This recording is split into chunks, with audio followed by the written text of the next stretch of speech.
Салем, бонжур, hello! В эфире студенческого YouTube-канала КПК Live программа Travel Costa Region. И сегодня наша команда в Денисовском районе. Просто посмотрите, какая красота! Уникальные природные ландшафты Костанайской области. Денисовский район расположен в северо-западной части Костанайской области, и его площадь 6,8 тысяч квадратных километров. Административным центром Денисовского района является село Денисовка, образованное в 1903 году в красивом ущелье Тюе-Мойнак. Денисовский район образован 8 ноября 1919 года и входил в состав Кустанайского уезда Челябинской губернии. 16 сентября 1920 года Кустанайский уезд вошел в состав Киргизской АССР на основании постановления Челябинского губернского исполнительного комитета. История названия района и его территории менялись на протяжении 70 лет. Здесь и Денисовский, и Орджоникидзевский, и Камышнинский районы. Но с 1997 года за территорией закрепилось название Денисовский район. Мы полюбуемся на эту красоту и начнем наше путешествие.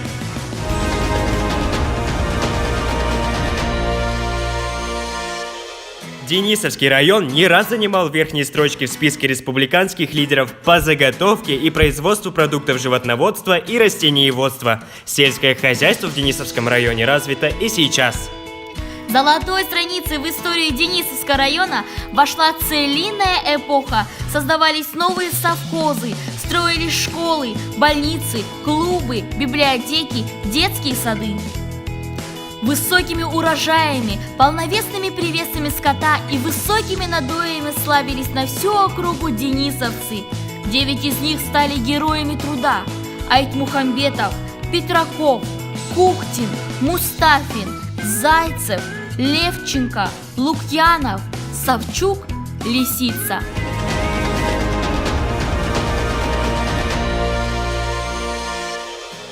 В 2005 году произошло очень важное событие для района.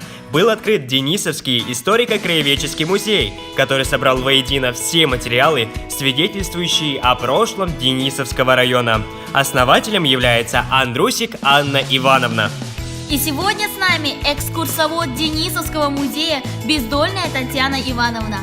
Мы благодарим вас за то, что вы являетесь хранителем культурного наследия, традиций и обычаев Денисовского района.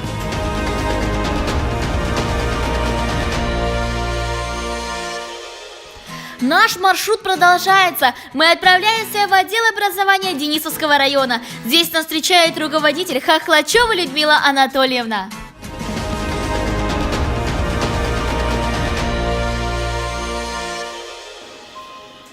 Добрый день, Людмила Анатольевна. Скажите, пожалуйста, о педагогическом сообществе Денисовского района. Какие интересные темы вы будете обсуждать на августовском совещании? Так, во-первых, добрый день. Хотела бы сказать, да, у нас педагогическое сообщество Денисовского района многочисленное. Вообще у нас в районе 585 педагогов, и из них 385 только чистых учителей. Я хочу сказать о том, что у нас в этом году в связи с юбилеем Ибрая Алтынсарина красной нитью проходят мероприятия, именно посвященные Ибраю Алтынсарину, это первое. И у нас даже госсоцзаказ мы разыграли на стоимостью 500 тысяч тенге по тематике Ибрая Алтынсарина, куда включены педагогическая конференция, она будет проходить в октябре месяце. Там же у нас будет НОУ, посвященное делу нашего педагога-просветителя Ибрая Алтынсарина, и уже общая конференция, общий материал, который будет в соцсетях. На августовской конференции, конечно, будет рассматриваться большое количество вопросов. Первое – работа дистанционный период, опять же, потому что мы его не отнимаем, а наоборот увеличиваем, насколько это возможно. Опыт работы уже есть, но учителя имеют уже свои наработки. Это один момент. Второй момент, конечно же, это новшества, которые у нас проходят, например, в первом классе, это внедрение предмета информатики, отношение к самопознанию, отношение, вот сейчас пришел проект новых типовых учебных планов, изменения есть 10-11 классы. Ну, то есть как бы формат, вот вчера вышел по дошкольникам новый госстандарт, опять же проект, который сейчас мы изучаем. Поэтому на августовской конференции будут приняты уже ряд таких рекомендаций, когда уже устоятся, не будут уже не проекты, а документы, нормативка. Это один момент. И второй, у нас еще вся августовка будет проходить в 2 дня. Это примерно будет 26-27 августа. Значит, первое, это у нас будет вступительное слово, где будут делиться своими навыками, тем, что наработками, например, инновационная площадка детского сада номер 1. У них они работают уже 3-й год по тематике начальный бизнес в детском саду. А второй детский сад у нас работает по робототехнике. То есть есть наработки, где будут делиться опытом. А дальше у нас в этом году среди дополнительного образования был такой большой прогресс, как я считаю. Мы открыли 19 клубов при всех школах, где 480 детей занимаются спортивными мероприятиями. После школы, в выходные дни, это происходит и в настоящее время, это все можно проследить по соцсетям. Вот как раз тоже будет обмен опытом, мнением. И вторая часть, это уже будет секционная, она будет проходить, скорее всего, онлайн-офлайн, там уже будем смотреть по обстановке. Она будет направлена на коучинги, мастер-классы, то есть на более практическое состояние, что у нас на сегодняшний день, то есть образование в современных условиях. Вот тематика у нас будет такова. Для нас, студентов Костанайского педагогического колледжа, трудоустройство играет главную роль не только в выборе профессии, но и в выборе места жительства. Чем привлекателен ваш район для будущих специалистов? Хороший вопрос и очень актуальный, потому что на сегодняшний день у нас есть более 30 вакансий, которые мы решаем вопрос, чтобы их закрыть. У нас есть вакансии как воспитателей дошкольных учреждений, как учителей начальных классов, как музыкальных руководителей, учителей музыки. То есть вакансий у нас физика, математика, русский язык достаточно. Какие меры мы предпринимаем? Ну, во-первых, в поселках, в селах у нас есть служебное жилье, практически во всех. Поэтому те молодые педагоги, которые приходят к нам, первое, что они могут рассчитывать на служебное жилье. Во-вторых, это довольно-таки большой задел, это с дипломом в село программа, которая работает у нас. И очень много педагогов, на сегодняшний день у нас 68 педагогов по району, которые имеют кредиты именно по дороге в село. Поэтому рассматривается помощь в любом формате, и мы только за то, чтобы педагоги к нам приходили. Почему? Потому что работать надо. Это один момент. И второй момент. Приглашаем семьями.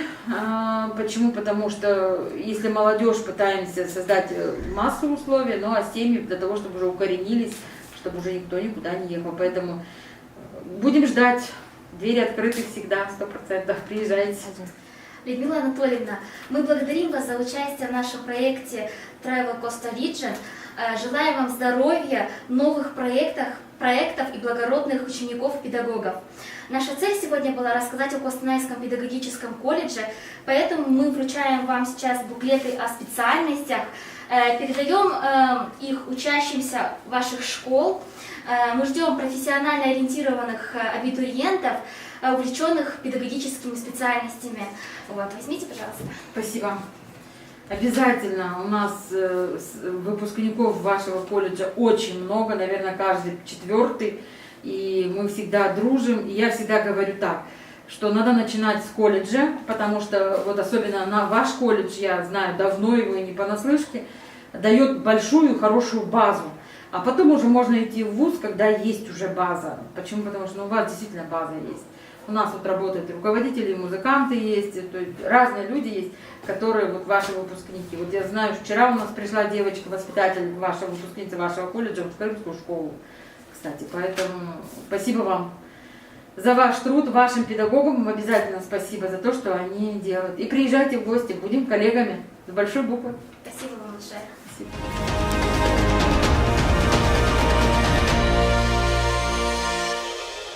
Мы находимся в детском лагере «Солнечный», который работает с 1985 года. И, пользуясь случаем, хотим передать привет всем студентам-практикантам, которые сейчас находятся на летней практике. Кстати, летний лагерь «Солнечный» приглашает работать сюда всех студентов нашего колледжа. Ой, что-то потише, сейчас у детей сон час. Действительно, это уникальное место, где можно отдыхать, купаться и загорать.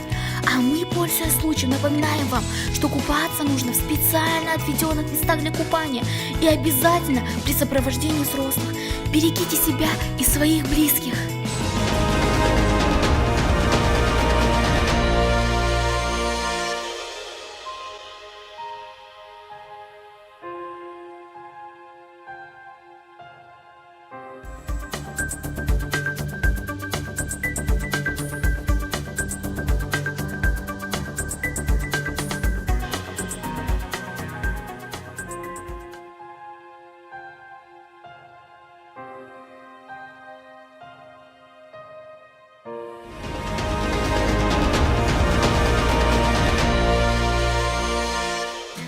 Наше небольшое и познавательное путешествие завершается. Продолжая традицию программы, мы оставляем буклет о специальностях Костанайского педагогического колледжа в районе, который расположен в северо-западной части Костанайской области.